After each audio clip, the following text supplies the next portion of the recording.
sa wala pa ng sayod. So ang sakramento sa bunyag mao ang sakramento sa atong pagtuo. So masabot kayo mga kigsunan, wa kay pagtuo mari diri kamulong. Kung na kay pagtuo ni ka kay gusto ang imong anak paga luwason. Sa mang pagaluwason sa salang panulundon. Mo nga ang sakramento sa bunyag yatagan kinikulugan nga mao ang maghatag og bag-ong kinabuhi. Bag-ong kinabuhi diha ni Kristo sa pagbasaylo sa pinaagi sa tubig. So pinaagi sa tubig, paghugas sa sala pinaagi sa tubig o Espiritu Santo. Sa sulat sa San Juan kapitulo 5. So pasabot gayon nga pagbago sa kinabuhi. So diya sa ang bata ibunyagan wala pa itong mabagkog mabunyagan na mabagko na o mahiusa diha ni Kristo mga kaigsunan. Unang kahulugan naging kay ang bunyag daghan ko kahulugan. O kaduhang kahulugan mo ang pagpasakop sa simbahan. So ang bunyag sa di pa ka mosulod sa simbahan magpabunyag ka. Magpasakop ka sa simbahan nga gitukod ni Kristo. So sa atong katilingban karon daghang mga puno na nag-angkon nga nagdala Kristo ay uban dili pinabunyagan ang bata o kay dili nung kapasulson. So dili lang gusto ay once na gusto kang mahiusa ni Kristo pag pinalanggol ka magpasakop ka sa simbahan kay si Kristo yan sa kalibutan nagtukod sa simbahan. San Mateo kapitulo 16 versikulo 5. So nagingon diha ang Pedro ibabaw nito tukod ko ang akong simbahan. Wala mag-iskot si Pedro nga daghan ko ang simbahan sara ka simbahan. So ipamatud-an sa atong simbahan Katoliko nga si San Pedro o ipasaksi sa pagtukod ni Kristo sa simbahan. Si San Pedro o unang sa Papa sa pining simbahan mao gayon ang tinukod ni Kristo mga kaigsunan. Usa diha ta magpasakop sa simbahan pinaagi sa bunyag mga kaigsunan. So kaduhang kahulugan ikatulong kahulugan mo ang pagpaambit sa kinabuhi diha sa Santissima Trinidad. So pinuan pista karsa pa tong pista sa Santissima Trinidad upas. Right? Malagi kinsa man ni mga kinsa man ni Santissima Trinidad. Father, Son, and the Holy Spirit. Tulo ka persona at usa ka Dios. Asa man dapita ini punto nga naay Santissima Trinidad. Sa atong larawan sa simbahan sa ibabawa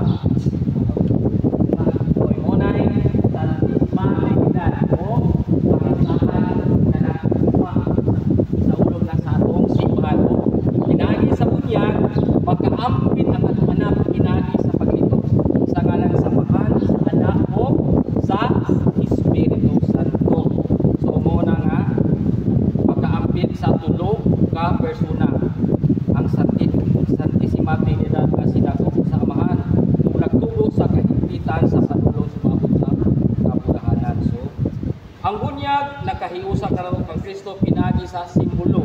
Usa may ni simbolo ha mga kaigsunan. Diya sa bunyag. Kahisgot ang kaniya. Maligpitan na mo kaniya.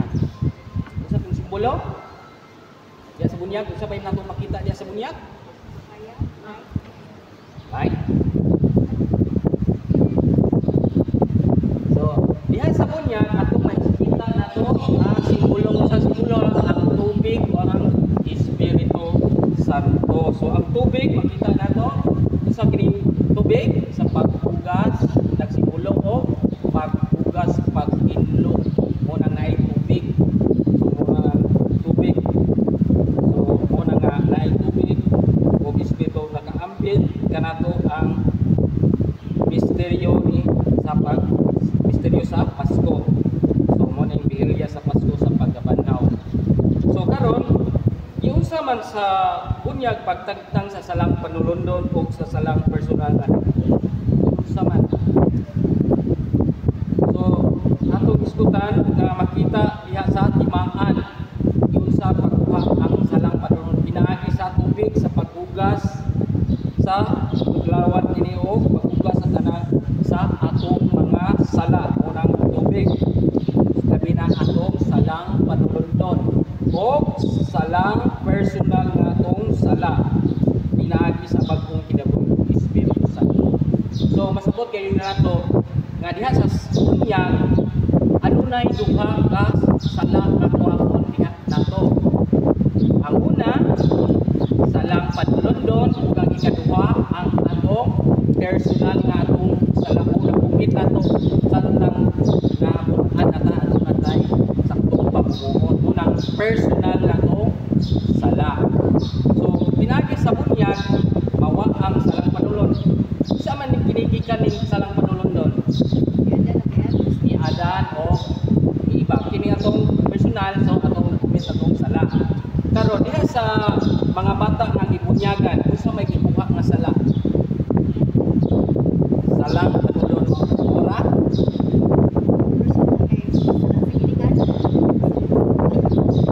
Ang gusto sala na yung panulundon.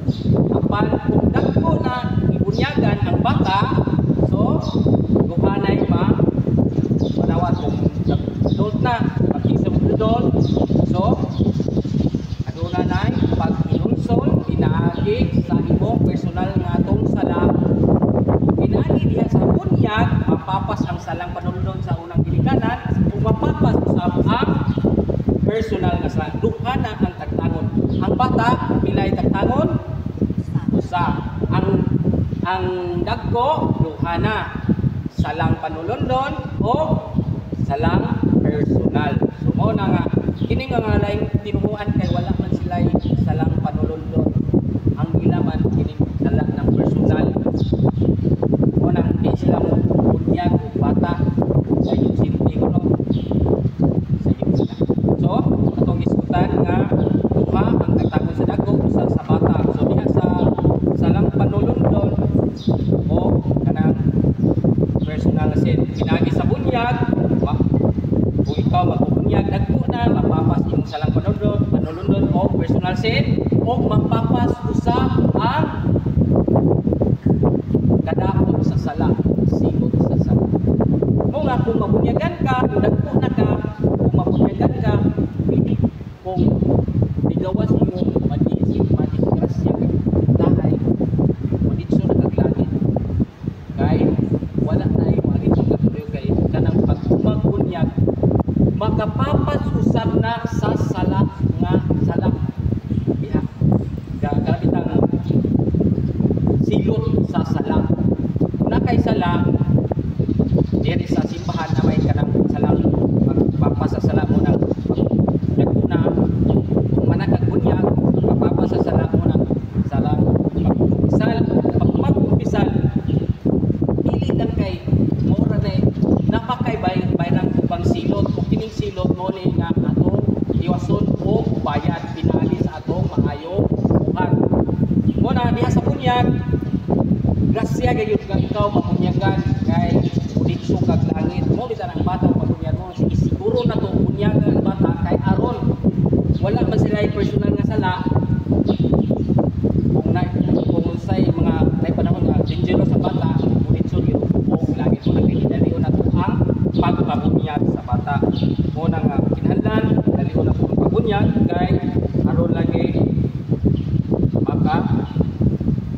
makapakilagay ko makaambit sa grasyang Gusto no sanctifying grace sa English pa.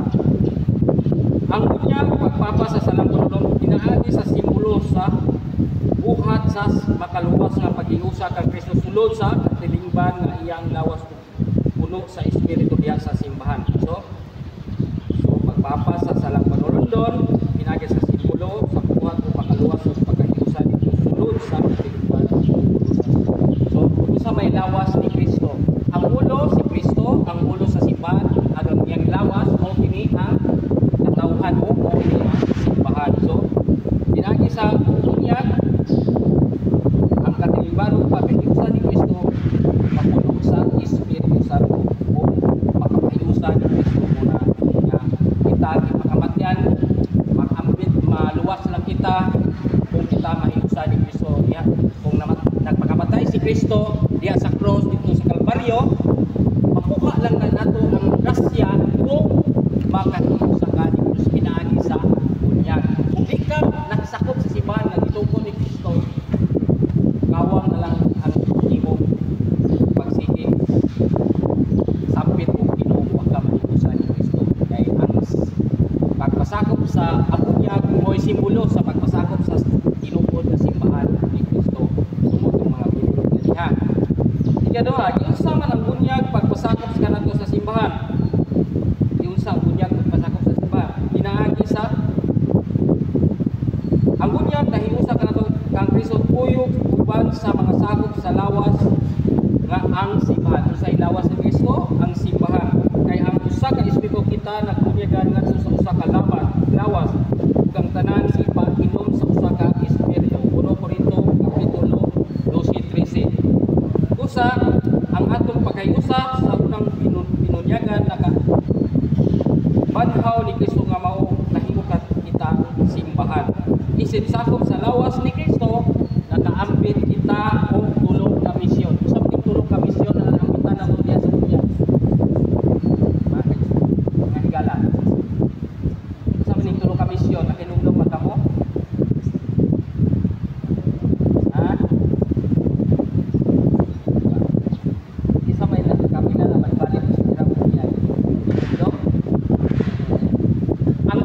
Misyon nga gipaambit diha sa bunyag nga misyon nakaambit diha ang tulo ka misyon ni Kristo na ambit diha sa bunyag mao ang una pagka-pare, pagkahari o pagka-propeta. Muna yung misyon nga naambit nato diha sa bunyag man kay nara na nato kinahanglan nato na atong buhian kay naambit man nato diha sa bunyag.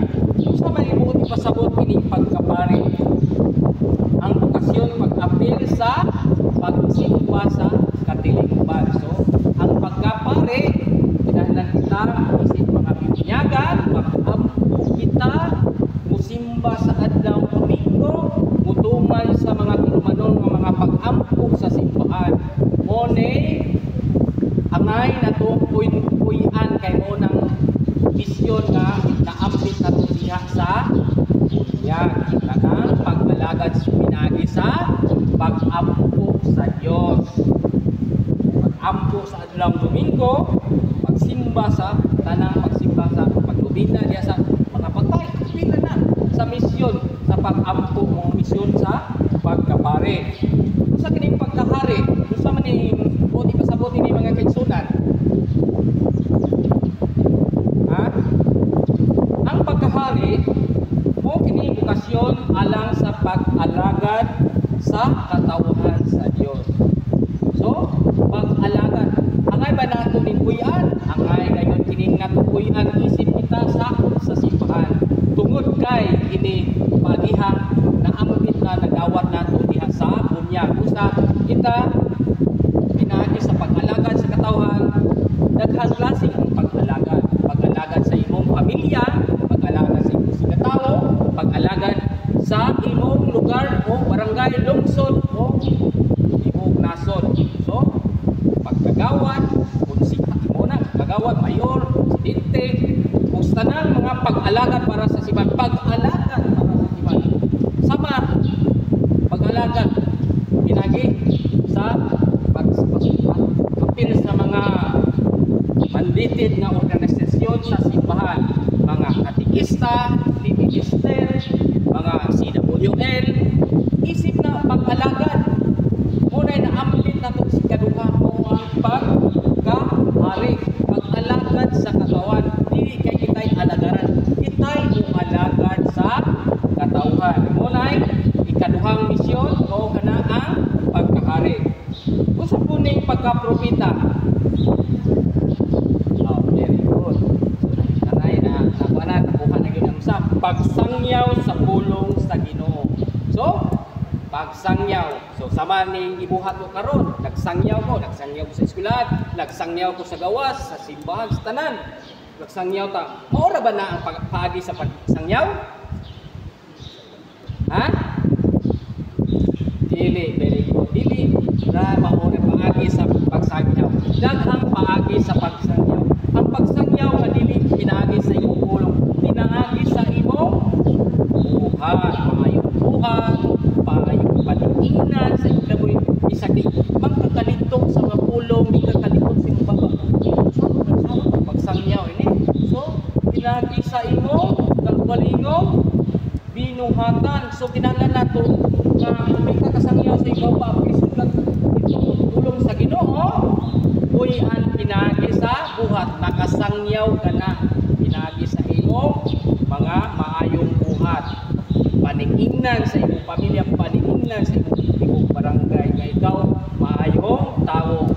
Muna nga mas pagka-propita. So muna tulong na misyon nga atong buhian isip kita na isakop sa simbahan kato linggo. Kuman sa bunyag ang bata, ang realista isip sakop sa simbahan, madawat niya ang sa may madawat sa bata. Ha? Kung sa may madawat human mabunyagan ang bata. So ang madawat sa bata mao kini ipangayuon kanunay nato sa mahuman nga eskwela o pagpanabaw o pagminyo. So ang sa baron. So may pangayuon nato sa simbahan. Baptismal certificate. Kamo, iskot kita mo.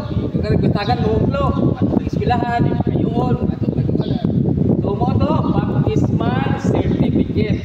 So nganong gitawag man mo na pinagi sa bunyag at makakanatay dokumento nga makapresenta ang kitab bunyagan pinagi sa baptismal certificate. Nganong gitawag man bunyag sakramento sa pagtuo. So ano ka nga sakramento man bunyag sa pagtuo. So ang bunyag gitawag kini sakramento sa pagtuo tungod kay ang panghangyo ug bunyagan kita nangayon sa simbahan ug gasa sa pagtuo. So kita kung gitawag kini sakramento sa pagtuo kay kita nakita sa simbahan magpabunyag kita mahal kini bunyag makaluwas sa atong gagmay nga bata diha sa katilingbanon nga mga sa lawas nga gini grasya sa Espiritu makatubag kita sa hingpit sa Ebanghelyo. So ang mga bunga nga makuha sa bunyag, so naday bunga ni makuha. Isa man kini mga bunga nga angay na makuha sa bunyag. So ang unang bunga nga makuha sa bunyag mao ang ini pagkahiusa ni Kristo pinagi sa pagkabanhaw nga manlulubos. So mo isipkan mo ganiha ang makuha sa bunyag kining pagkahiusa ni Kristo.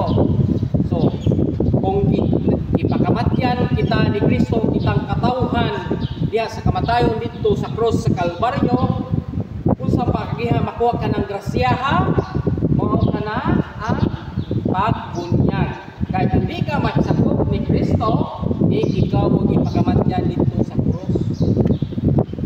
So So, nagpakamatay si Kristo alang sa iyang katawan kay ikaw nagpasakop sa simbahan nga tinuod ni Kristo. Natukod ang simbahan si Kristo? Ha? Nagtukod. Asa mabasa? San Mateo Kapitulo 16-18. Kung nagtukod ang simbahan si Kristo, buod ipasabot nga kinahanglan kita musulod nining simbahan magpasakop kita ning simbahan kay mao kini paagihan nga kita mahiusa diha ni Kristo o kita maoy pagluwason niya dito sa kamatayon dito sa cross mga kagsunan. Kung di ta magpasakop sa simbahan ni Kristo ay di kita mo'y iluwas ni Kristo. Alien gitawag kita mga alien di kita sakop ni Kristo muwa ta mabunyagi muwa ta magpasakop sa simbahan. So gitawag kita gitawag sa simbahan. So kinahanglan mo na unang bunga kinahanglan nga magpasakop ka sa simbahan aron epektibo katong grasya nga sa kamatayon dito sa cross banhaw si Kristo. Epektibo lang kini pinagi sa pagpasakop sa simbahan. Kung sa paagi ha mao kini ang sakramento sa bunyag. So ikaduha ang bunga sa makasuwa sa bunyag mao kini bunyag mao ang paghiusa sa ni Kristo sakop sa lawas ni Kristo mo ang simbahan.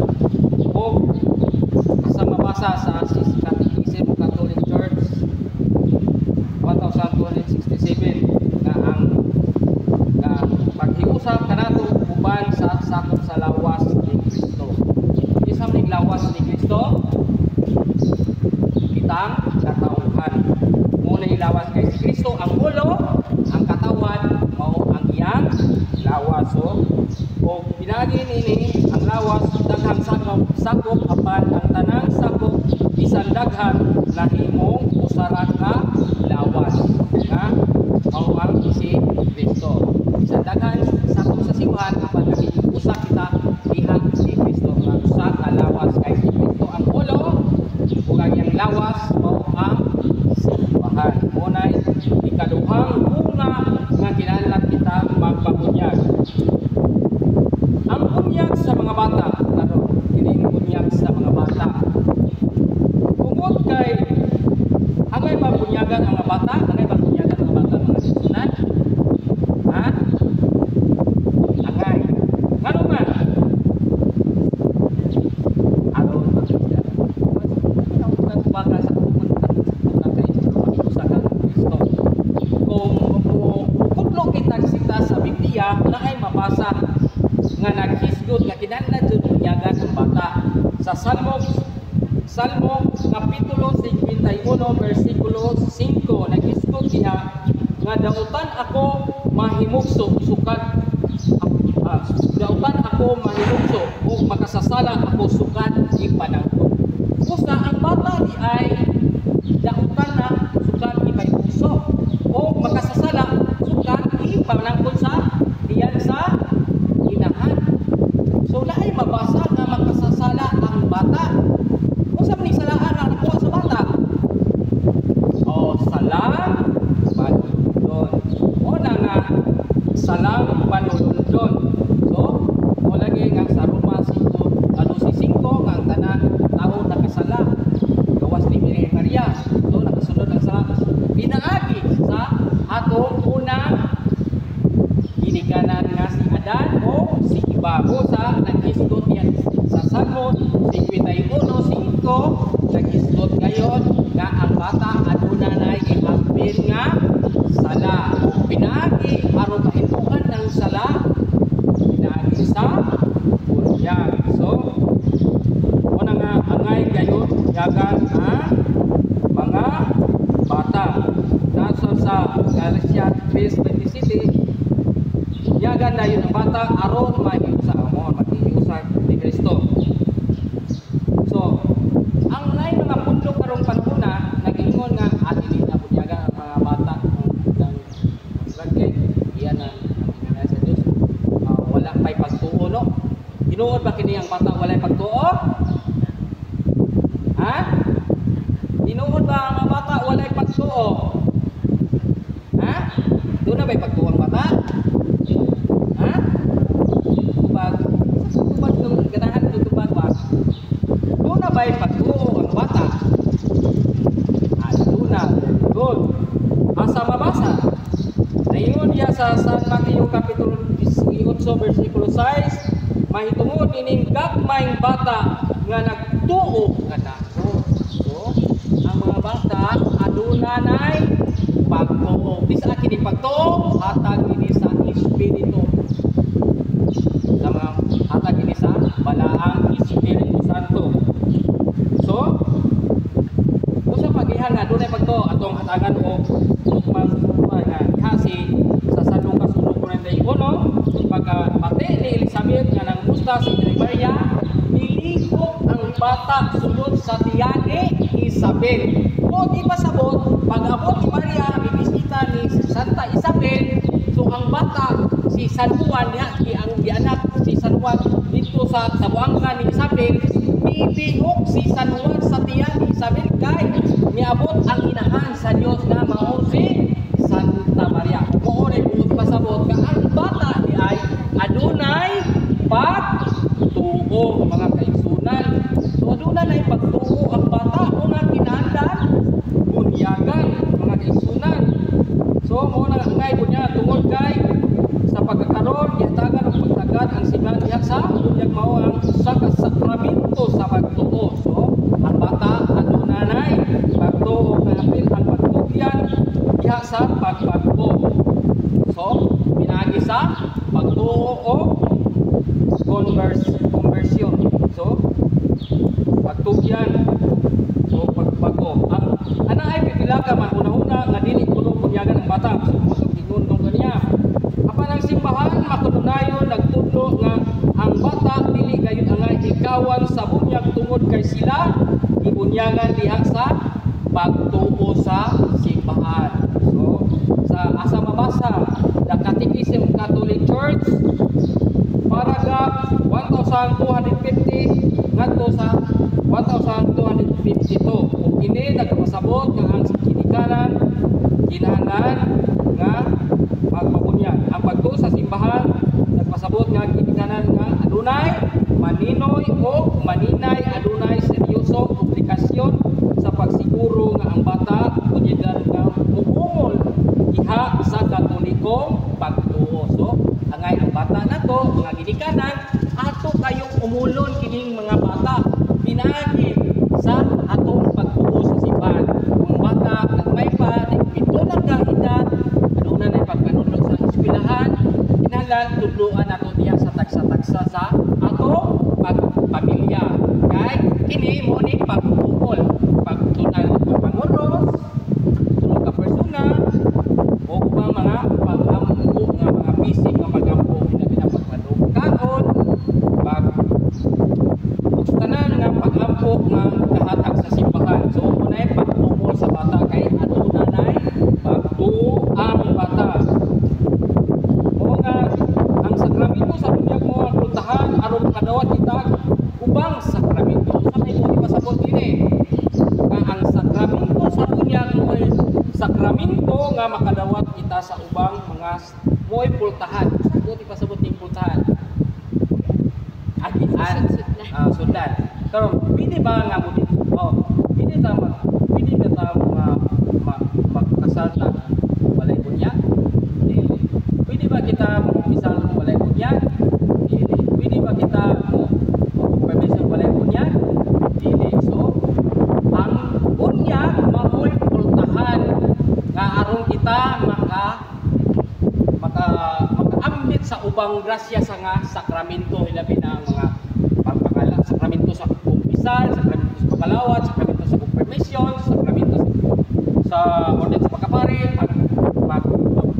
pagminyo, ilong, ug sa pitong ka sakramento mo ni pultahan kining bunyag. So dili ka moditso kung di ka pabunyagan mo nga kinahanglan ang usa may kinahanglan kung kita magpakasal gusto man tong iskutan og kaniha nakadungog mo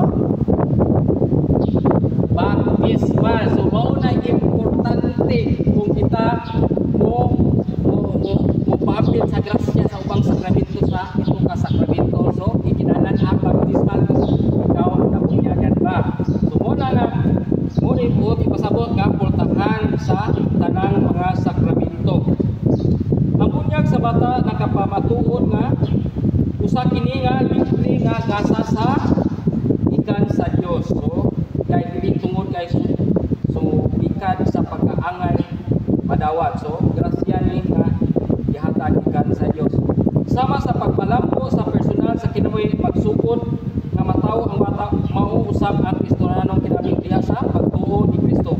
Ang bunyag sa bata nagpakita alang sa Dios nga unang nagpadayag sa paghigugma sa bata. So kita kung nahigugma ta sa mga bata kinahanglan atong bunyagan kay aron kini dili mataptan sa salang panulod o aron makaambit kini sa sanctifying grace. Grasya nga makasantos maka ilangin mo nga kinahanglan kung nahigugma ka sa imong bata dali-dali ko na to o bunyag ang bata nga igsunan muna nga muni pagihan nga una na to nga nahigugma ta sa atong bata. So kinahanglan bunyagan kay aron maka usulod niya ang grasya nga makasantos. Kay ang bata nagisud ko kay pagtuo ang bata kay salang panulundon. So angay gyud bunyagan ang bata apan kini pang mapundo wala gyud usagop nini kay nagpatuod nga dili iya ang dili ila ang kamaturan. Usa pagkatinuod alang sa ginikanan magtutuo dili malalis paninguha kayo kita sa pagpaambit sa panukarang pagtuo nga gisalig kanila paninguhang nato mga ginikanan nga bunyagan atong mga bata. Dili nato palangay-langayon. Dili hawang ingon na kagulingon. Dili hawang ang artificial nga pag-amuma kun dili ang tinuod gayud nga pag-amuma kini Kristohanong banay. So ang pag-amuma sa bata dili katong mga artificial nga mga pag-amuma.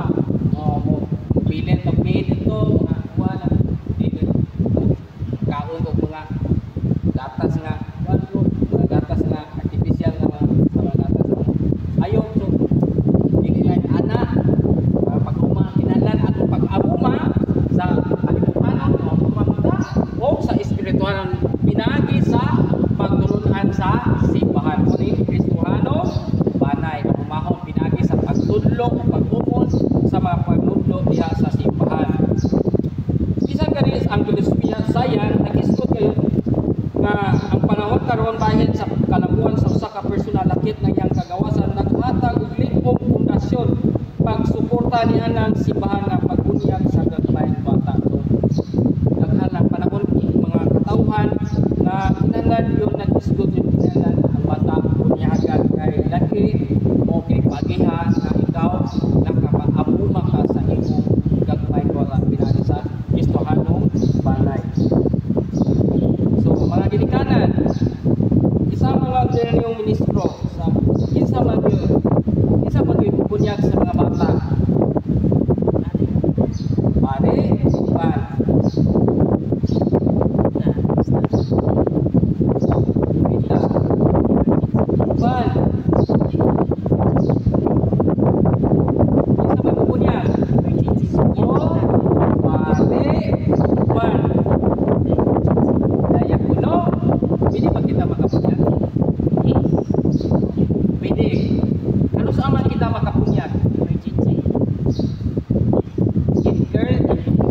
In case of emergency, in case of necessity. Kung di kinahanglan niya nga ining bata kung nga 50-50 na niya kinabuhi, kinahanglan kuha kita tubig o bunyagan nato sa tulog ka formula masamahan kauwan niya ikaw siya ang samahan sa anak mo sa Espiritu Santo. So hindi kita nga bunyag bisan unsa bigang kong in case of emergency. So makabunyag ba kini mga lahing reliyon na so mga Muslim o mga pundok makabunyag ba kita sila na ko in case of emergency? Ha? Dili? Bunyagan kasi ilang reliyon. Kasi may nabunyag kay ilalam kita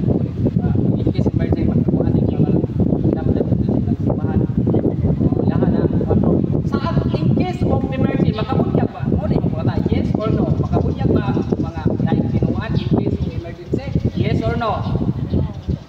Ha? Yes.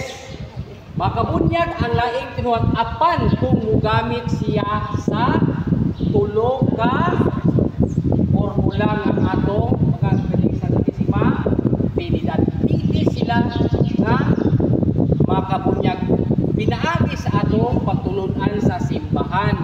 Kay kaluoy masaya sa bata. So kinahanglan pili sila makabunyag apan dili sila sa ilang pagtulunan kundi sa atong pagtulunan sa atong simbahan. So kining atong bunyag pili ang pilingon nga bunyag apan gamit sa tulo ka formula. Kung nga ay mga pundok nga tinungan nga ilang bunyag madawat sa atong simbahan katong mga pundok nga nagbunyag og tulo ka persona. Apan katong nga pundok wala ang bunyag og tulo ka persona not valid na. Apan katong mga pundok nga nagbunyag og tulo ka persona valid ka na mga persona. Dunay binawat sa atong simbahan nga mga pundok apan dili tanan mga pundok. Katurang pundok nga nagamit sa tulo ka formula nga bunyag nga persona. Mapapas ba kining bunyag tikuman na to mamatay ta? Mapapas ba ni sa hindi ra maputo kining bunyag din sa kalibutan ug ato ba sa puto sa langit? Mapapas ba kining bunyag na to? Good. Dili mapapas atong bunyag kay pinaagi sa atong padala kini dito sa gingharian sa langit. Ang atong bunyag kay anay tatak nato tulo ka persona matuod nga kini kinahan kita makaambit sa gingharian sa langit. O nga kining bunyag mo ni gitawag og dili mapapas nga patik mga kaigsunan. O nga kining bunyag mao kini usa sa pasahod sa atong Ginoo nga matuod sa langit. O nga kining bunyag na matuod nga kay nahiusa man kita ni Kristo.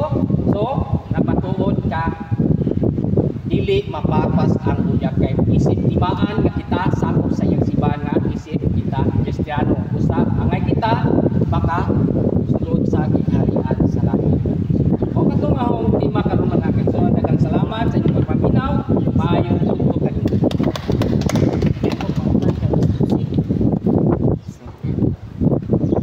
Okay, maayong bunutag usab. Nagpakisi na